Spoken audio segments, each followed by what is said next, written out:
Mali, où la nouvelle s'est répandue comme une traînée de poudre du côté de Bamako. On parle bien sûr d'une arrivée probable de paramilitaires russes ou instructeurs russes, comme ils se font appeler du côté de la République centrafricaine, pour aider les forces armées maliennes dans leur mission quotidienne afin de lutter efficacement contre le terrorisme du côté de Bamako. On n'a pas encore eu un communiqué officiel annonçant cette nouvelle, mais comme on le dit souvent, il n'y a pas de fumée sans feu, comme le répète très souvent le correspondant de la télévision panafricaine Monoko Toali. Plus de détails dans ce reportage que signe Fabrice Ndom.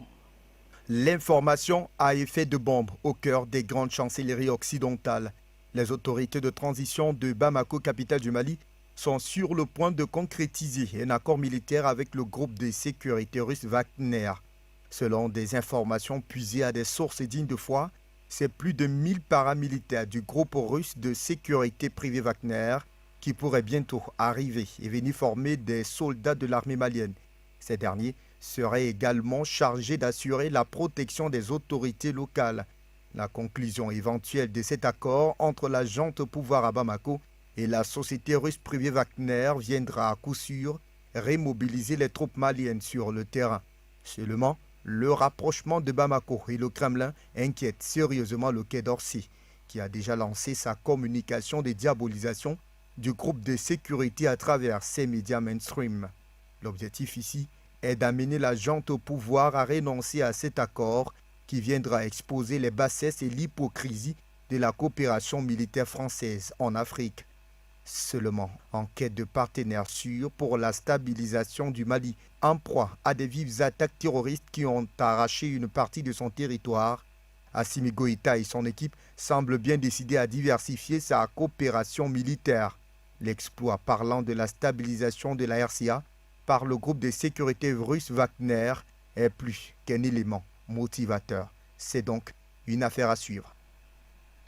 Je vous retrouve donc en direct de Bamako au Monoko Toali pour commenter cette actualité. Bonsoir à vous, Monoko. Eh bien, on reparle ce soir de cette probable alliance militaire qui serait sur le point d'être signée entre Bamako et Moscou. On parle d'une arrivée probable de 1000 instructeurs russes pour essayer d'aider les forces armées maliennes en ce qui concerne leur formation efficace dans la lutte contre le terrorisme. Monoko Toali, qu'est-ce qui est dit officiellement par les autorités de Bamako concernant cette information?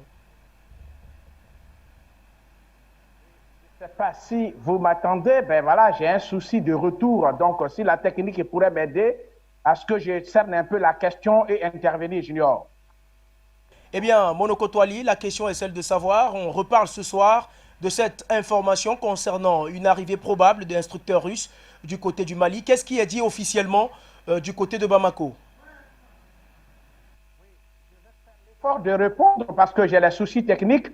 Je sais qu'ici, à Bamako, il n'y a pas encore une réponse, une déclaration officielle. Hein, ce n'est pas officiel. Ce qui est déjà sûr est que, vous l'avez dit, la nouvelle a circulé partout comme une traînée de poudre. C'était une réalité.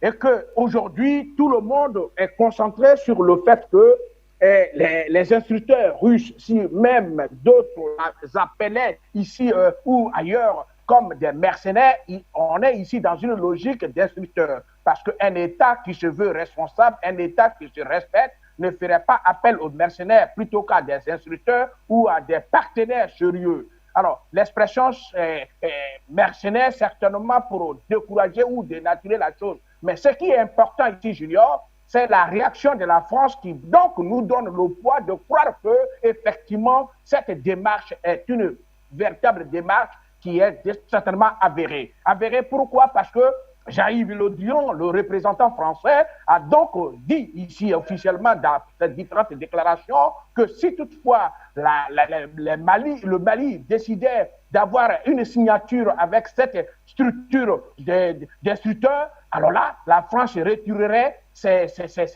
militaires ou la France mettrait certainement fin à son intervention au Mali. Alors, si déjà le Quai d'Orsay a cette position, si la France est déjà ébranlée, l'Élysée est perturbé, cela veut dire que la réalité est là. Maintenant, on attend de la part des autorités maliennes une déclaration officielle. Mais en réalité, ce serait certainement, comme on l'aura appelé, une histoire qui est déjà connue, mais qui semble ne pas être officielle Alors là, est-ce qu'on joue à un jeu?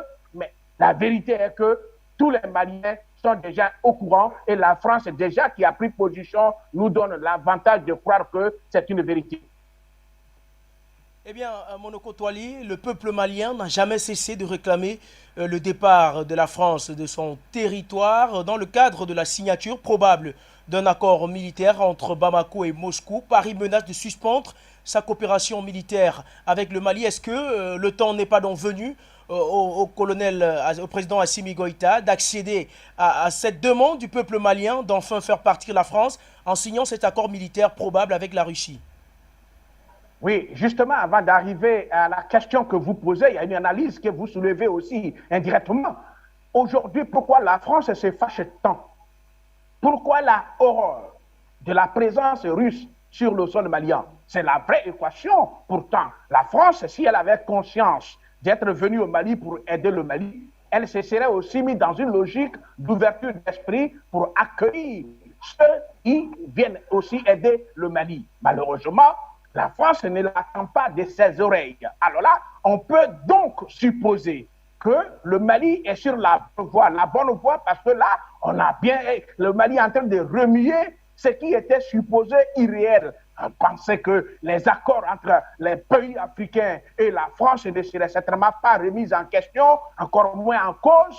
Le Mali vient de donner un bel exemple à suivre sur ce dossier. Ah là là, est-ce que maintenant la France pourra son poids comme d'habitude? Est-ce qu'il pourra avoir de l'emprise sur les autorités maliennes? L'équation est telle que aujourd'hui, personne ne pense, parce qu'il y a des grands mouvements, il y a eu beaucoup de sorties, il y a même eu, vous avez été témoin de la sortie des peuples maliens devant l'ambassade russe demandant l'intervention russe ici au Mali. Pourquoi? Parce que la réalité est là, quoi qu'on fasse, il faut aller d'objectivité à objectivité. La réalité est que le Mali n'a pas le contrôle de l'entièreté de son territoire malgré la présence de la France. On a parlé hier de Kidal, Tombouctou, Gao, Mopti. Aujourd'hui, Ségou est un peu secoué. C'est donc tout le pays qui est paralysé. Aucun pays, démocratiquement voulant, ne peut pas s'applaudir dès l'instant qu'il n'a pas le contrôle de son territoire. Alors, quels sont les partenaires qui pourraient donc aider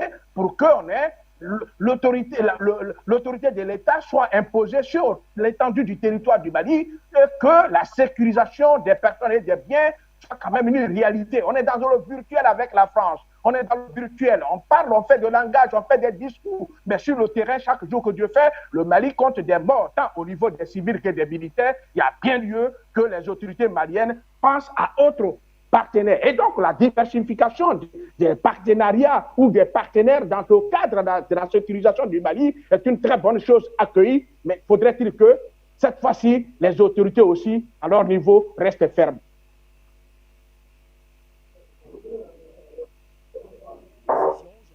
Vous êtes le correspondant de la télévision panafricaine du côté de Bamako.